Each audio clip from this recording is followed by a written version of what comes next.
ভাই চেষ্টা করতে সমাধান কিছু করতে পারছি না, আপনি তো মনে হচ্ছে উঁচু মানের আলেম, একটু দোয়া করে একটু ফু দিয়ে দেন না, যদি তাৎক্ষণিকভাবে এই সমস্যার সমাধান হয়। যথার্থই মাননীয় বিরোধী দলীয় নেতা বলেছেন, এটি আজ অভিযোগের বিষয় নয়, এটি কাউকে বিচারের কাঠগড়ায় দাঁড় করাবার বিষয় নয়, এটি সবাই মিলে সমস্যার সমাধানের ব্যাপার। আর তাই আজকে এই মহান জাতীয় সংসদে দাঁড়িয়ে আমি মাননীয় বিরোধী দলীয় নেতার মাধ্যমে এবং আপনার মাধ্যমে সকল সংসদ সদস্যকে বলতে চাই, যদি আপনাদের কাছে কোনো সুস্পষ্ট পরিকল্পনা থাকে, আমরা সেই পরিকল্পনা গ্রহণ করতে সদা প্রস্তুত। আন্তর্জাতিক বাজারে 2026 সালের 2 ফেব্রুয়ারি ডিজেলের মূল্য ছিল $82.05, যেটি 27 ফেব্রুয়ারি যুদ্ধ শুরুর আগে দাঁড়ায় $88.04। 17 এপ্রিল 2026 সর্বশেষ প্রকাশন অনুযায়ী এটির মূল্য দাঁড়ায় $162.93 মার্কিন ডলার।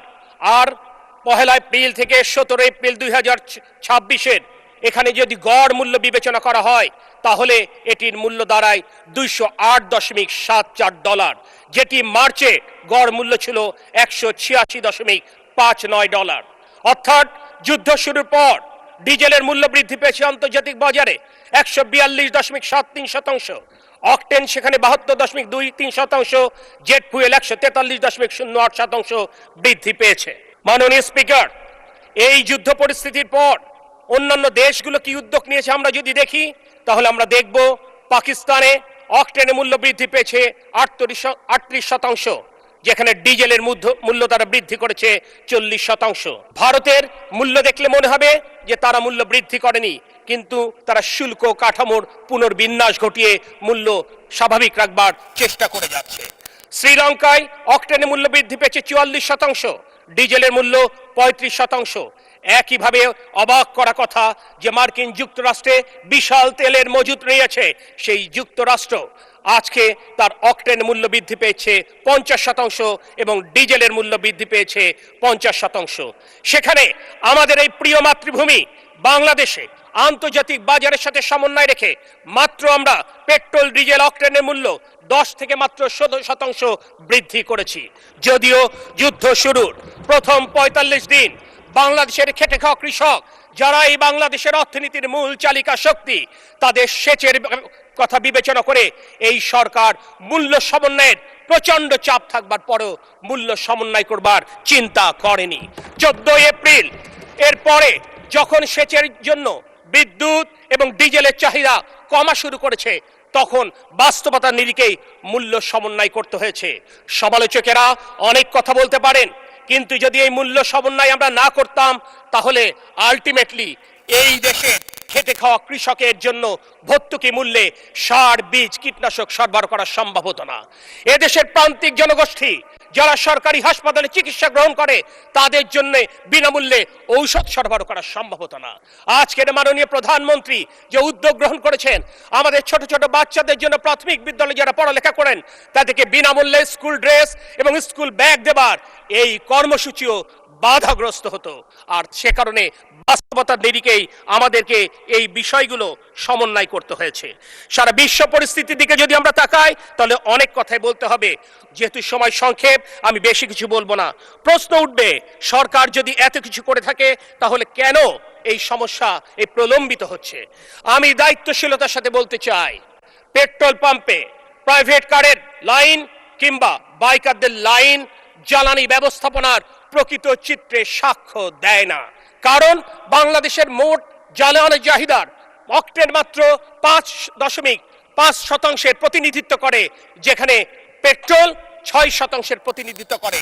অর্থাৎ 88% গ্রাহকের চাহিদা নিয়ে কিন্তু অদ্যাবধি কোনো প্রশ্ন উত্থাপিত হয়নি।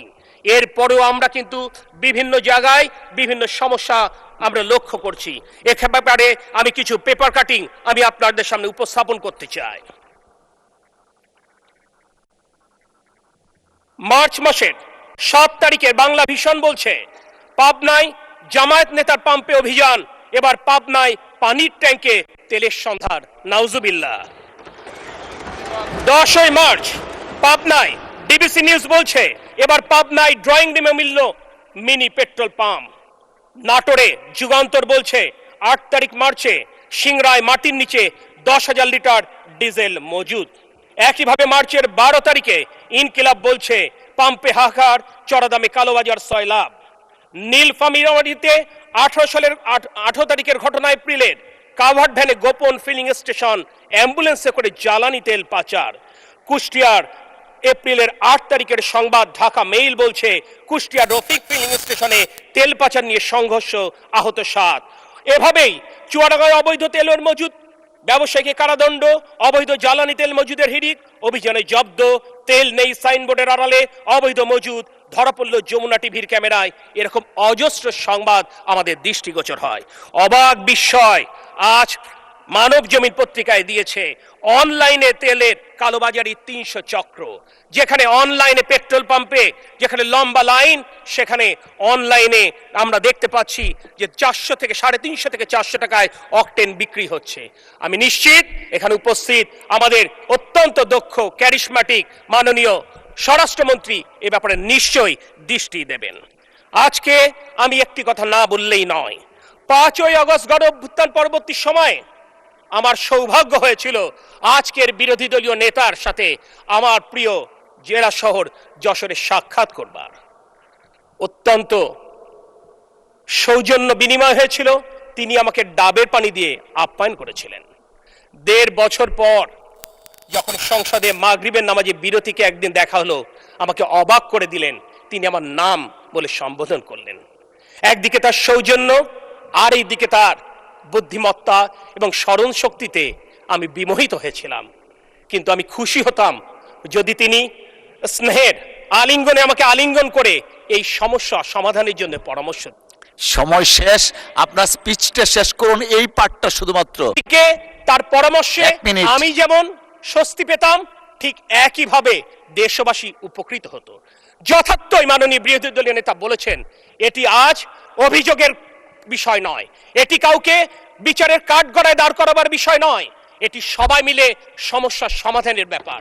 আর তাই আজকে এই মহান জাতীয় সংসদে দাঁড়িয়ে আমি মাননীয় বিরোধী দলীয় নেতার মাধ্যমে এবং আপনার মাধ্যমে সকল সংসদ সদস্য বলতে চাই, যদি আপনাদের কাছে কোনো সুস্পষ্ট পরিকল্পনা থাকে, আমরা সেই পরিকল্পনা গ্রহণ করতে সদা প্রস্তুত। এক্ষেত্রে আমি উল্লেখ করতে চাই, আমরা ইতোমধ্যে দেশের শীর্ষ গণমাধ্যম ব্যক্তিত্বদের সাথে আমাদের মাননীয় মন্ত্রী জনাব ইকবাল হাসান মাহমুদের নেতৃত্বে আমরা বৈঠক করেছি। এই দেশের বিজ্ঞ জ্বালানি বিশেষজ্ঞদের সাথে ধারাবাহিকভাবে আমরা বৈঠক করে চলেছি। আগামী শনিবারও এরকম একটি বৈঠকের দিন নির্ধারিত রয়েছে। আমি গতকাল এই জুলাই অভ্যুত্থানের এক তারকা যোদ্ধা আবুল হাসনাতের কাছে আমি বলেছিলাম, ছোট ভাই তুমি অনেক বুদ্ধি। ধন্যবাদ। আচ্ছা,